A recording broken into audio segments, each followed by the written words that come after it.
Greetings to everyone. We are Team Green Dreams. I am Samarth. I'm Deshita. And I'm Janvi.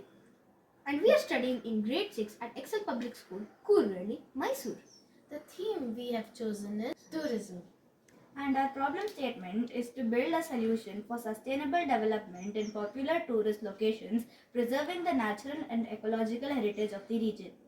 Plastic is something that is very useful. It is cheap to produce and very efficient to use. Almost 5 trillion disposal plastic is used per day. That's about 1.6 lakhs bags per second.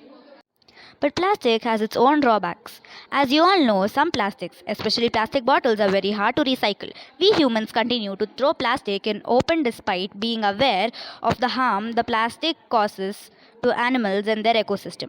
As per a news article published on November 2022, 7seas Media reported that plastic makes up 81% of the trash recorded in the United States national parks. We spoke with Dr. Ramesh Kumar, IFS Conservator of Forests and Director of Bandipur National Park, in order to understand better the effects of plastic on national and ecological parks. In Bandipur National Park, between 1500 and 1700 cars travel through it each day. This number increases to 2,000 during weekends. Every day, the park collects nearly 2 garbage trucks loads worth of plastics, mainly plastic water bottles, biscuits, chocolates, and vapor wrappers, make up about 90% of the rubbish that is collected. We have come up with a solution by which the vehicles that pass through the national parks will be unable to throw plastic anywhere. Our project has 3 components. 1. A QR code generated entrance fee receipt. 2. Sticker for the windows and doors of the vehicle. And 3. A reusable trash bag for collecting trash given at the entrance of the national park. This amount is refundable at the exit gate. At the entrance gate, while the receipt is being generated, the vehicle's windows and doors are sealed with the stickers depending on the ventilation within the vehicle.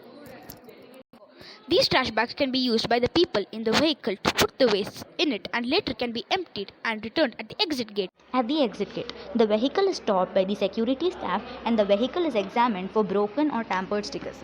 If the stickers are not broken, the entrance fee is refunded upon showing the QR code entrance receipt. If the stickers are broken or tampered, the entrance fee is not refunded and a fine is charged. So made a 3D model of the ecological park with the entrance and the exit gate using IoT. Used Arduino Uno, IR sensor and a servo motor to make the entrance and the exit gate. I researched on the electronic components that can be used in the device and made the circuit diagram using Tinkercad. I also worked on the documentation. Research on the existing research articles on ecological parks and the waste generated within these parks. I also fixed the components using the circuit diagram and assembled the model.